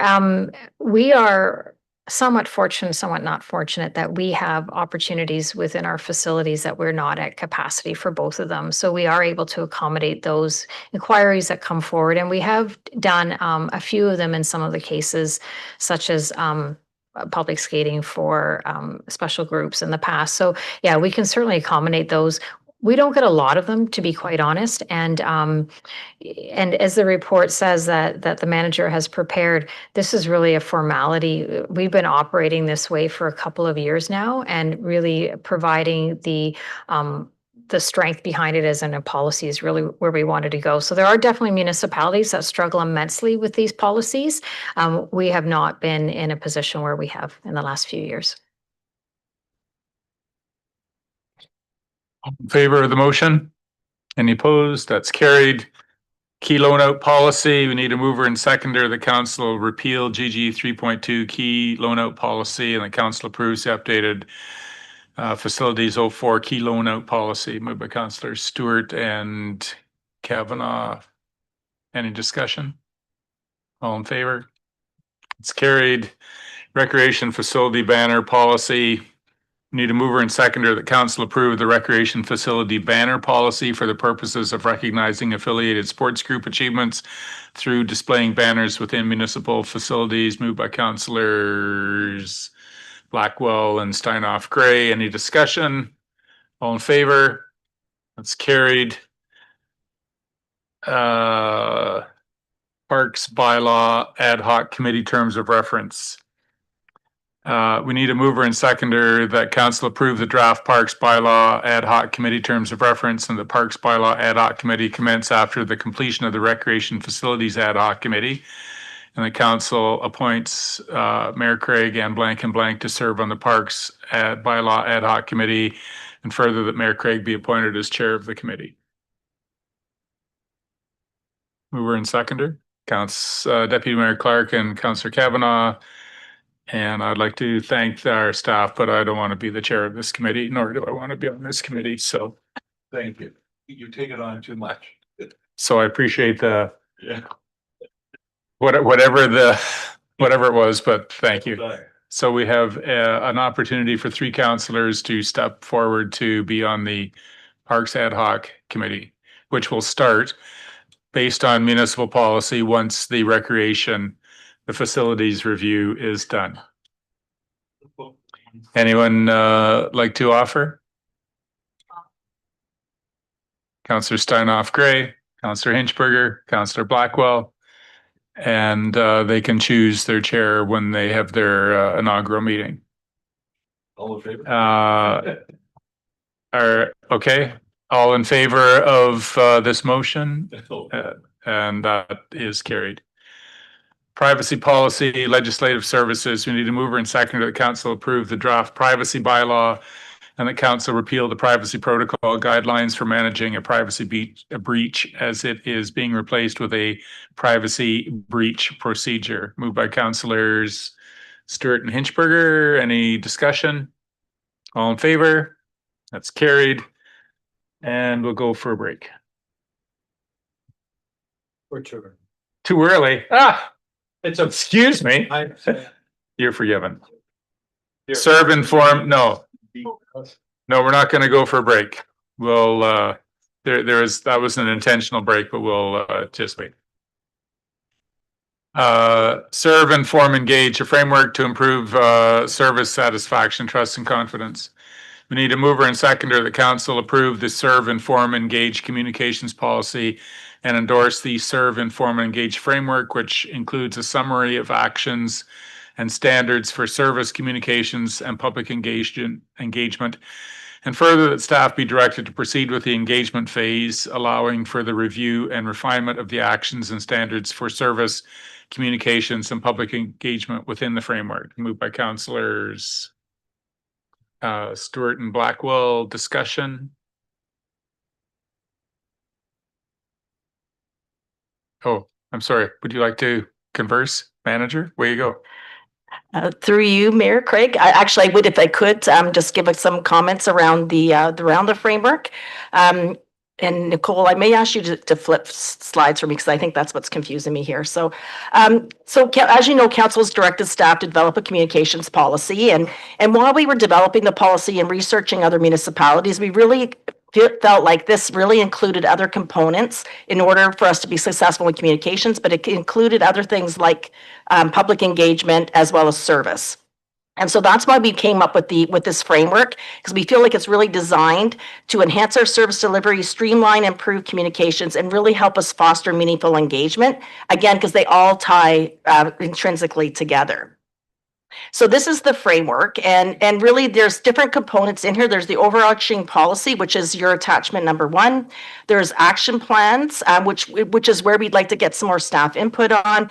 And then there's standards. And I'm just going to go through the framework just a little bit to kind of give you that overview and how they all connect. So the framework, just to start off, is really grounded in research that was conducted by the Institute for Citizen-Centered Service.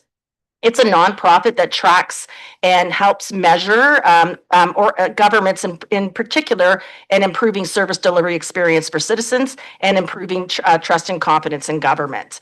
And they've done all kinds of research, and there's all kinds of things that they've done to help measure this and understand the impact of service communications and public engagement. So the next slide shows you the drivers, and I'm not going to go through all of the drivers of satisfaction, but you can see the elements of all 3 components of service, communications, and engagement, and they really work together to help us improve communications with the public and improve trust and confidence. So staff are asking that council sort of look at the overall communications policy and then allow staff to initiate some engagement on the action plans and the standards for service communications and engagement. And we really want to understand to get input from staff if the standards and if the actions really help our reality, are based in reality, and then also what kind of supports are needed in order for us to move this work ahead. And we really see this as a way of us as an organization kind of helping to sort of solidify our culture around service, our culture around needing to communicate with the public, and strengthening our public engagement with the public. And so the framework does go through, and so you can see the policy is the overarching piece, which is before council right now. And the policy includes all kinds of things, again, that are linked to the other components of the plan, of the framework. And really, it helps establish the clear and consistent standards that are going to be mentioned later on in the next couple of slides. And this slide just provides you what's included in the policy, really, but it really provides the definitions, the roles, the responsibilities, and then points to the next components, which really are the actions. And these are the actions that are concretely move us ahead to improve communications, will help us improve public engagement and service with the public. And then you can see in the draft actions, again, that's another attachment in your document that has the actions that align with the drivers of service satisfaction. And some of the examples there under the service pillar are, conducting an assessment of service entry points, getting better at managing how we take in complaints, because that is, again, a communication tool. We're taking in complaints, we're dealing with the complaints, and we need to communicate back out how we resolve them and resolve them. And we also, another action is tracking those and really getting a system in place that we can do this in a way that ensures compliance, ensures that we actually move ahead with whatever has come in. The next part of the framework is the standards, and so the standards includes 3 pieces again, and they're really the expectations for staff, and also the commitments to the public, and they really operationalize the communications policy. And we've attached draft standards for all 3 pillars, and I say pillars: the service, call, serve, inform is the communications, and public engagement is the engage. And this is where we need the staff input around what's realistic, what kind of supports would they be needed to achieve these expectations. And so that's some of the staff engagement that we would want to do. And the standards are really kind of, again, as I mentioned, telling staff the expectations and they could be things like, for example, under service, how quickly staff will respond to inquiries, requests, and complaints by telephone, by person, in email. So it gives all of those different sort of expectations. In the communication standards, there's examples of commitment and expectations of proactive communication, proactive information sharing, also timeline responses for things that happen that we need to communicate out to the public. And then for public engagement standards, it includes expectations around notice periods for engagement that staff would need to give in order to have a public engagement process, some tools, some resources that help ensure that we have diverse and inclusive participation, and some methods that help staff roll out public engagement. And so really the standards are the kind of the precise expectations around sort of, and I say under normal conditions. If we were in COVID, it might be a different situation, but really these are the standards that help us communicate to staff and train staff around the expectations. And then it also helps the community sort of understand predictability, consistency, and the service quality with our customers. And we imagine after we get these standards developed that we've already started with some tools, but we're going to develop a toolkit that'll be on our internal employee portal. And these tools will evolve over time, but we'll have tools that'll help staff with communications, with public engagement processes, and as well as service. And so really, again, that culture of improving service, improving trust and confidence, the tools will help staff with some of those resources. And then all of that we would develop a measurement plan with key performance indicators that are tied to those drivers of service satisfaction that I mentioned at the beginning. Again, that tie into all 3 of the pillars.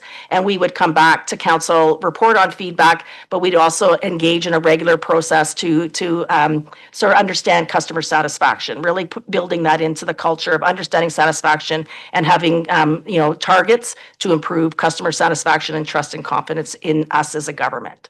So that's kind of the overarching framework. I know it's a little bit different than the communications policy that was initially first directed to staff, But we believe this is the whole package that really needs to happen in order to have an effective communications policy and be able to sort of live and have expectations for staff and some supports for staff to move this ahead. So that's just my my comments around the framework and the policy. Questions? Deputy Mayor, please. Thank you, Mayor, through you. Thank you to our manager, POC, for the work on this. I'm just wondering if you can perhaps comment on a few things.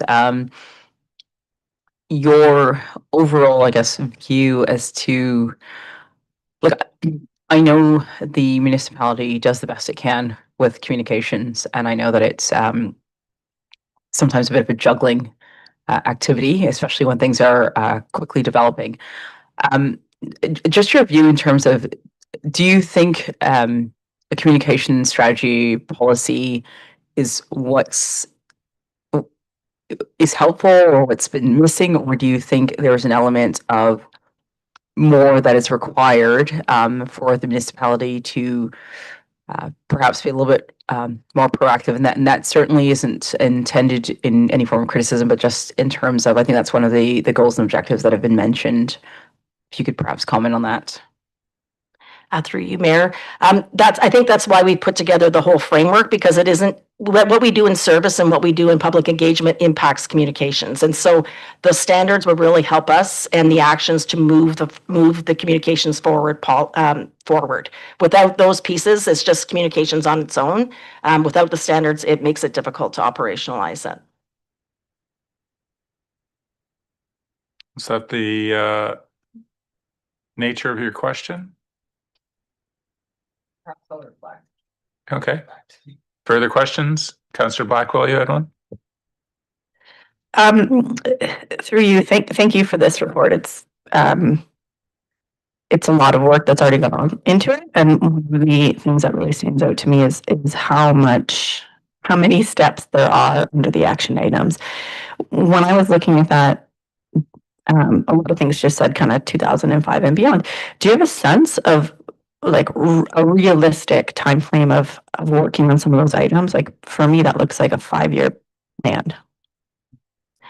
Through you, Mayor Craig, that's part of the staff engagement piece, is to see what's realistic, what would be the timelines, do we have the right actions there? So that would be the next stage of the work, and we could come back to council with a bit of a report on that. And I'm imagining there may be some budget implications as well as we start to roll out. And again, that would come back to council for review.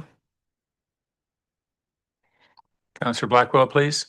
Yeah, thank you. Through you, just kind of a follow up maybe is kind of looking back at the impetus for this, the communications policy, and completely understanding, kind of having been in the world of communications, the interplay between all of those few things. I'm wondering, when I was looking at it, like a couple of the things that really stood out to me as potential priorities. Obviously, this will be something that either council or staff can talk about, but was specifically around like the template for staff for communications, I think 4.3 and 4.4, training for staff around communications, and then increasing things like the 7.1 for council briefing notes. I think one of the pieces for me was, I understand the importance of the service standards.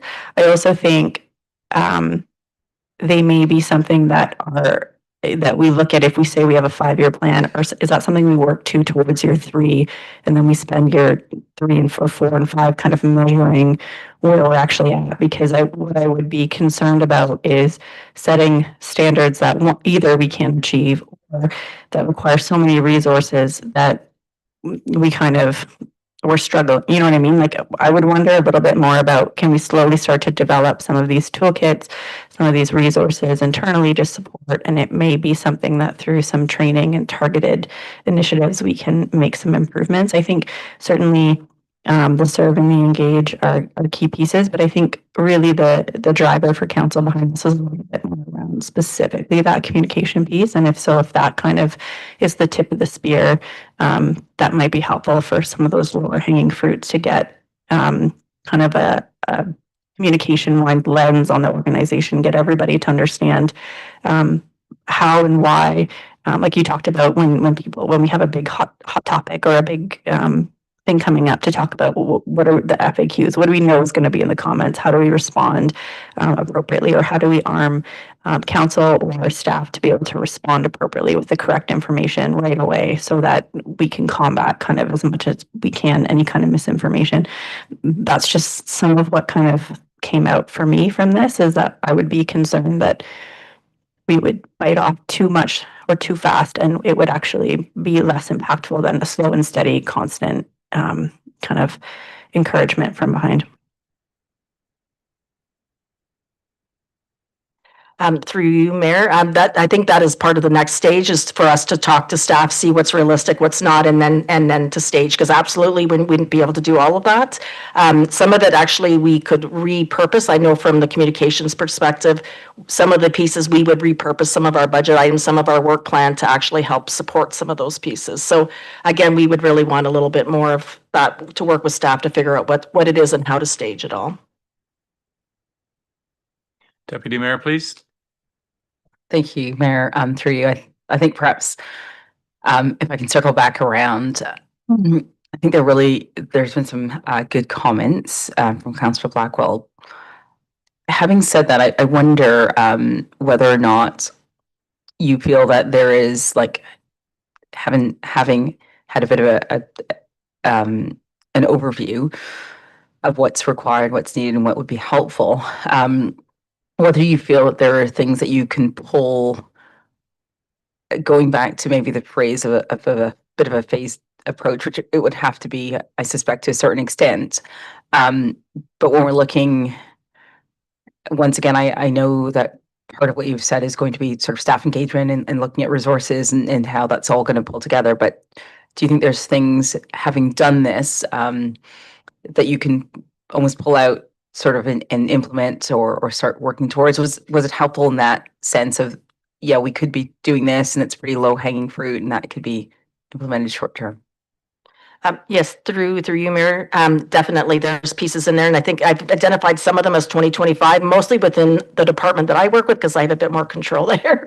But definitely some things we could implement, but we would definitely want to work. And I should also mention some of the pieces may also speak to that we need to talk to the public as well around how to make improvements. So.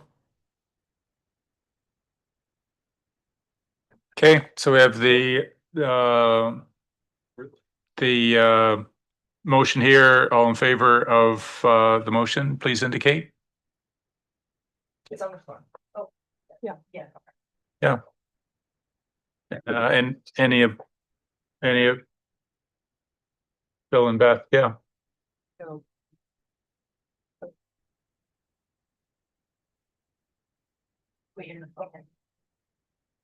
Okay, so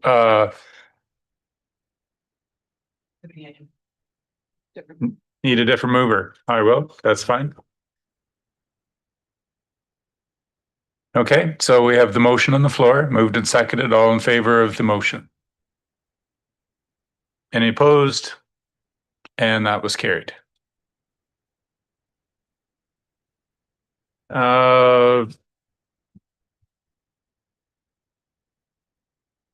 Okay, it's the time for a break now? No, okay. You let me know, okay? I will. Okay, all right, so we have a notice of motion. 2 weeks ago, there was a notice of motion proposed, moved by Rory Kavanagh, seconded by myself, whereas the Council of the Municipality of Kincardine support the Blue Water District School Board expediting the construction of the proposed senior school in a new location within the municipality. Now therefore be it resolved that Council directs staff to advocate as required with the Blue Water District School Board in the province of Ontario regarding the building of the proposed new senior school. And the Council directs staff to prioritize this development and any required applications submitted to the municipality to support the development. And further, that this motion be included in the Council priority resolution matrix with an expected completion date of October 26, 2026. Discussion. Councillor Kavanagh, please. Thank you very much, and through the chair. This was something that was brought forward because it addresses one of the issues that frequently as members of council we get approached about. but doesn't directly fall onto our laps in an everyday sense. And I wanted to do something that would help ensure that it is as clear as possible to members of the public that we are being as transparent and as forward as we can, and that as a council, we are working in every way, shape, and form to get this project going. This is also an advantage to take out for a spin the recently approved council priority resolution matrix. And I'm curious to see how that works and furthers transparency within the municipality. Councillor Blackwell, please.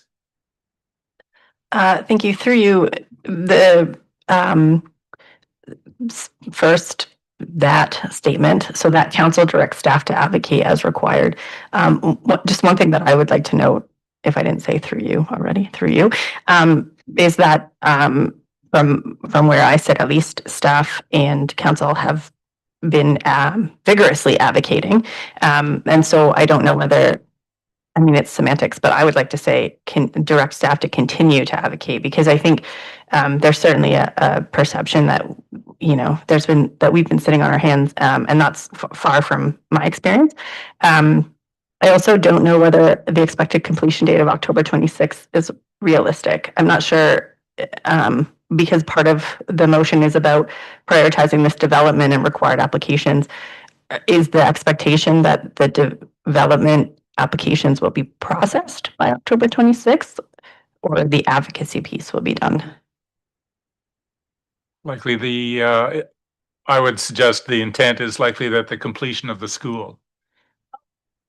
Because that's the last day of our term of council. So we're just, yeah, whatever we're gonna do is able to do. So I think that recommendation from councillor is like a friendly amendment to the motion. Does the mover? I have no problem accepting Seconder. that as a word change friendly amendment. Yep. Further discussion, Councillor Stewart, please. Some of you, through you, Chair, of course, some of you have known that I've been quite vocal about this. Yes. And unfortunately, it's going to have to be vocalized again. And I would actually ask for maybe the staff to maybe even take a look at something a little more aggressive, other than just, you know, being an advocate. I think it's time that we get a lobbyist to go after the Board of Education and the minister. And I think that the community deserves this school. It's hurting us terribly for development. We need the school. Everyone agrees it's got to be the number one issue for all our community. So, you know, I think that the community is asking, and I think we should spend some money, and I think we should put a lobbyist on this, and I think we should go all out, because we could be here next year waiting for the school and the shovel to go in the ground. So I'm not sure we can add that to your motion, but at least I like the staff to really take a look at and maybe bring back that as a possible option too. Thank you.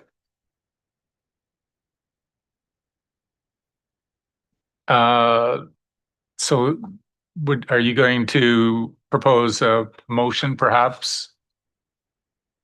Well, I'm just, I'm not asking that you amend or do anything, but I just wanted to clarify that you will be in contact with municipal staff to propose some pathway forward, because there was a lot of. Yeah, not tonight, No. but I will be in contact with staff, especially after next week. Yeah. Thank you. Councillor Hinchberger, please. Thank you, through your chair. I'd just say that I support this. I mean, I think it's important to signal that the board has the lead on this, and that we will have a role directly or indirectly, probably through land use planning, and that we're telling, directing staff and ourselves that we're going to be ready. We're not going to be at a point where they show up at the door one day with a application. We go, oh, surprise. No, we're going to be ready to take the baton and process it as efficiently as possible. So. All in favor of the motion? Anyone opposed? That's carried. Gosh, what a great time for a break. How be we propose a 7-minute break?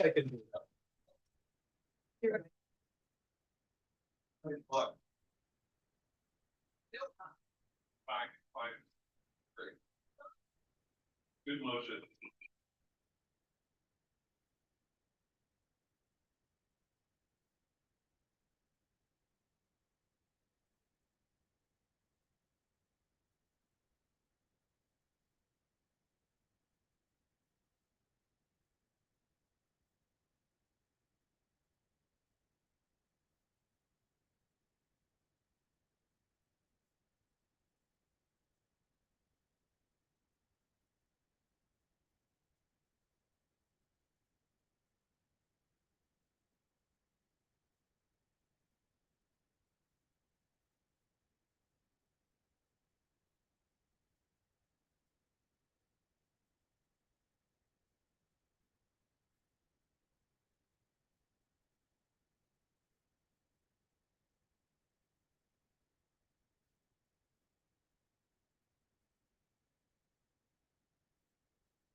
I'd like to welcome council and the public back to our regular scheduled meeting.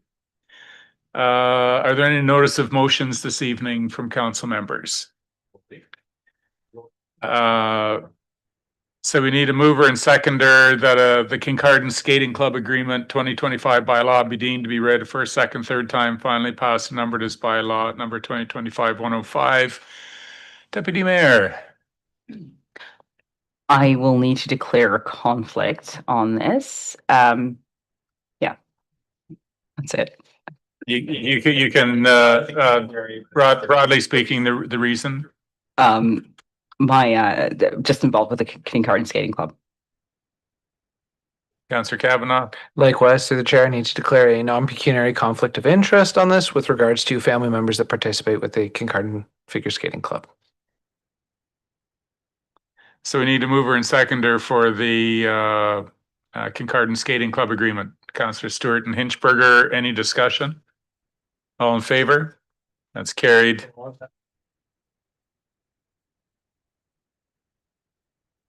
So we have a motion to pass bylaws. We need a mover and seconder that the following bylaws are hereby read first, second, third time, and finally passed this 27th day of August. And maybe we will do this in two separate motions because there was some there were a variety of votes on number 6. So we need a mover and seconder for the first 5.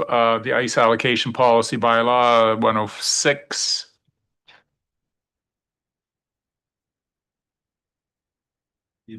Oh. Yeah, no, I was just reading the other bylaw we just did. Key loan out policy bylaw 107, indoor rec facility banner policy 108, parks bylaw ad hoc committee terms of reference 109, and privacy bylaw 1010. Moved and seconded by councillors Hinchberger and Stewart. All in favor? That's carried. And we need a mover and seconder that the following bylaw be read first, second, third time and finally passed. The public communications policy bylaw 2025-111, moved by councillors Kavanagh and Deputy Mayor Clark. All in favor? Excuse me, hold your hand up again. All in favor? And opposed? And that is carried. So we move on to matters for information. The consent agenda, once again, are considered routine and acted in one motion, unless a council member would like to withdraw one for conversation either this evening or at a future meeting. Any requests? Councillor Steinhoff Gray, please. Thank you, through you, Chair. I was looking at 8.1 alpha, so statistics, statistical information reports, and then Bravo, the asset management update. I don't necessarily need to talk about this meeting, but one of the things that had come up at AMO was the need to look at our asset management plans and start removing some of the things that we probably don't have an intention of replacing. So we're dealing with more realistic numbers in our projections. I just think it's something we should be talking about as a council and bringing back, not necessarily specific entirely to this, but when it shows an $18 million shortfall, if we're not sure that we're replacing everything in that shortfall, then maybe the shortfall is not actually 18 million. I'm not sure. It would help, I think, as a discussion for council table.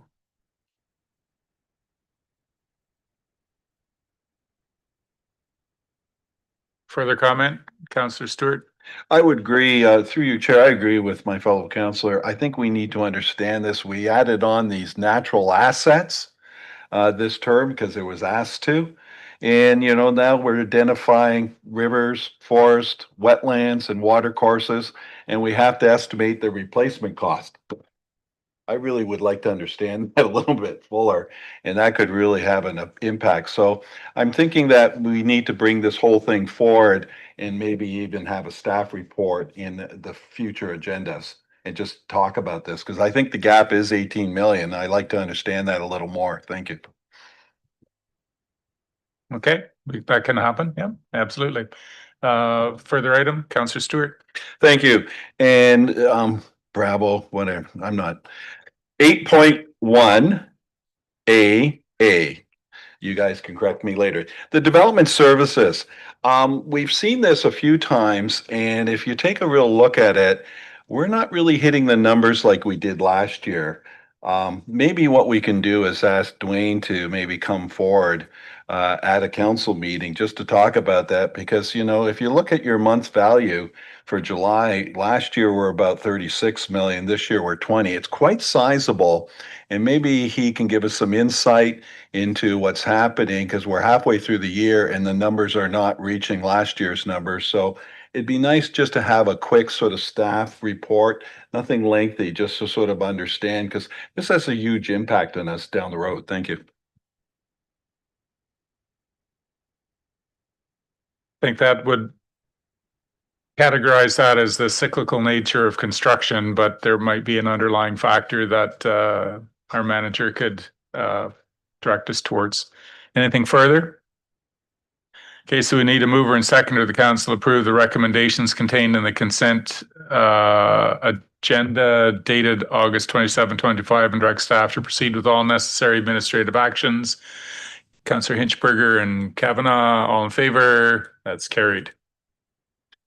Council general announcements. Councillor Steinhoff, Gray, please. I have no announcements for today outside of the fact that I will say one plug. I'm getting very excited for the fall weather. There's a lot of fun activities. It's already feeling like Tiverton Fall Fair weather. I know that's not till the first weekend of October, but I just have to say the rain this week has reminded me of fonder times. Councillor Kavanagh, please. Thank you very much. I'll leave the other fall fair announcement to someone else. I'd like to let everyone know that the Harvest Dinner is being put on by the BIA on September 25th. Tickets are available. It's from 5:30 p.m. to 9:30 p.m. It'll be a 5-course meal prepared on Harbor Street.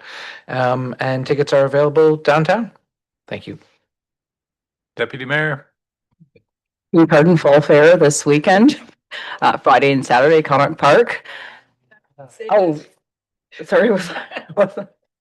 Never mind.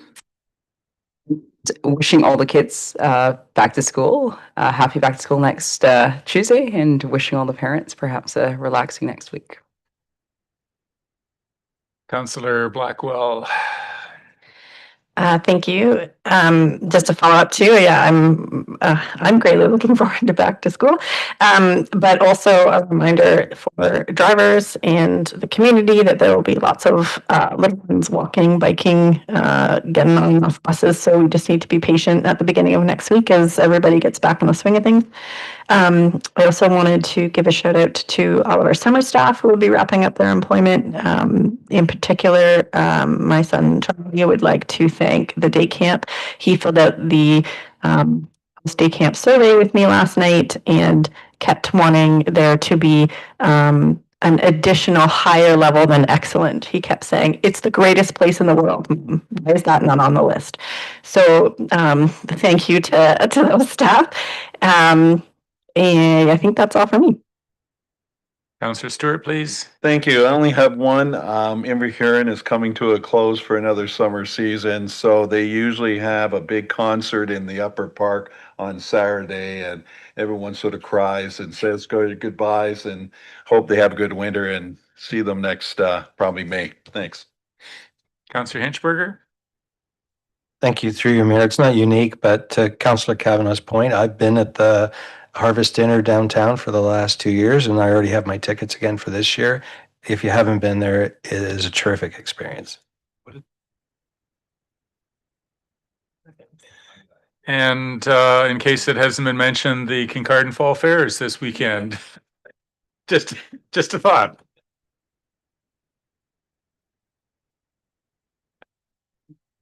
And that's all. CAO, please. So I just checked the weather on my phone and it's not going to rain Friday. So and Friday is the last cruise night of the season. Saturday night is the last Scottish Pipe Band Parade. There are other festivities going on this weekend, as have been mentioned, but Monday is also Market in the Park.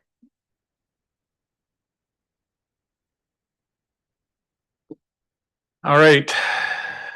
So we need a mover and seconder that council move into closed session pursuant to section 239 of the Municipal Act as amended for the purposes of considering the closed session minutes dated August 13th. A position plan, procedure, criteria, instruction to be applied to any negotiations regarding Upper Park agreement. Position plan, procedure, criteria, instruction to be applied to any negotiations, particularly fire services agreement. Proposed or pending acquisition or disposition of land by the municipality, declared surplus lands offer for consideration regarding Birchwood Ave. And further, the council return to regular open meeting upon completion, moved by councilors Blackwell and Deputy Mayor. All in